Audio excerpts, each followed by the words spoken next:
Hello बच्चों, good afternoon. तो आज हम डिस्कस करने वाले हैं speed of transverse wave on a string.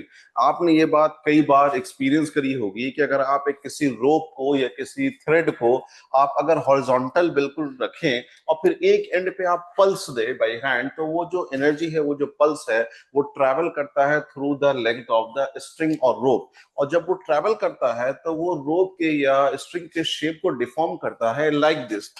तो जो रोप है वो तो अपनी ही जगह पे रहता है, लेकिन जो आपने पल्स दिया है, जो एनर्जी दी है, वो ट्रेवल करते हैं आगे की तरफ किसी स्पीड v से।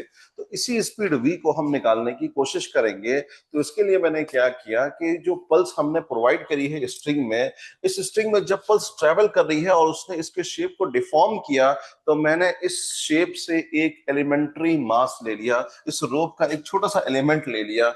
इस एलिमेंट को मैं एनालाइज करूंगा कि इस एलिमेंट में कितना टेंशन प्रोड्यूस हुआ उसके नेबरिंग स्ट्रिंग की वजह से या नेबरिंग रोप की वजह से, जिसकी वजह से वो स्पीड को आगे प्रोपोगेट करवा पा रहा है।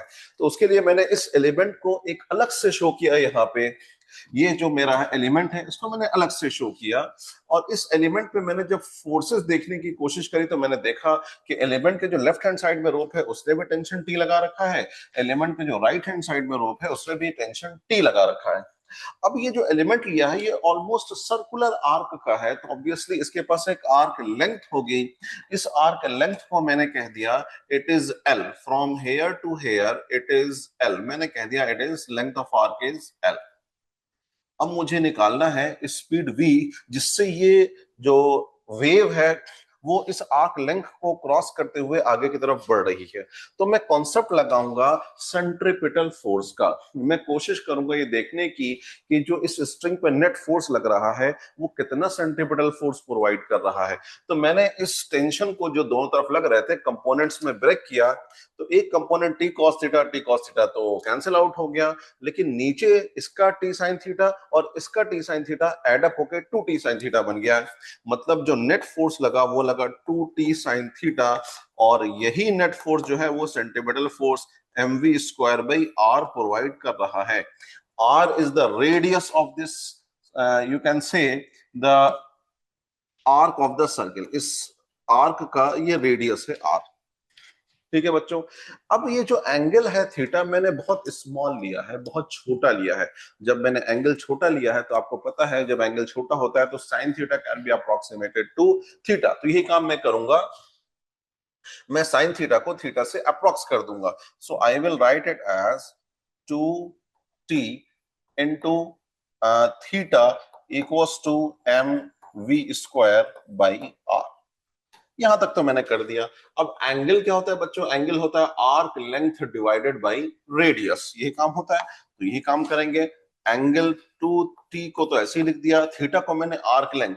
आर्क लेंथ जब मैं लूंगा बच्चों तो आर्क लेंथ थीटा के लिए तो बस एल बाई टू होगा, क्योंकि टू थीटा में लेंथ एल है। तो it is L by two R, arc length divide by radius, because I have taken L by two only this much portion. It is equals to M V square by R. अब यहां से मैं देख सकता हूं कि क्या क्या कैंसिल हो रहा है। आर से आर कैंसिल हो रहा है, टू से टू कैंसिल हो रहा है। यहां से जो मुझे वेलोसिटी के स्क्वायर का एक्सप्रेशन मिला that is V square is equal to under root of T into L divide by M. मैं इसको और रीअरेंज कर सकता हूं। मैंने स्क्वायर अभी रखा है तो अंडर रूट नहीं रखूंगा। It is T L over M.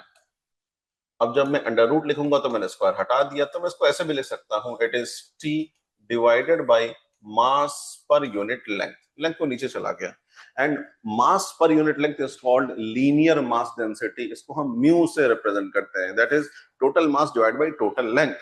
तो हमारे पास जो एक्सप्रेशन आया speed of wave on a string, it is under root T by mu, where mu is linear mass density, where mu is linear mass density,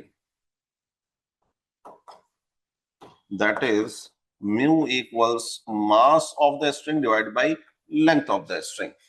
तो आप देख सकते हैं बच्चों कि आप देख सकते हैं बच्चों कि जो मैंने velocity of wave on string निकाला या speed of wave on string निकाला, that is under root T by mu, तो वो डायरेक्टली प्रोपोर्शनल टू टेंशन है और इनवर्सली प्रोपोर्शनल टू मास है। मतलब स्ट्रिंग में जितनी ज्यादा टेंशन प्रोड्यूस होगी उतना ही ज्यादा तेजी से वेव प्रोपोगेट करेगी, ट्रांसवर्स वेव प्रोपोगेट करेगी।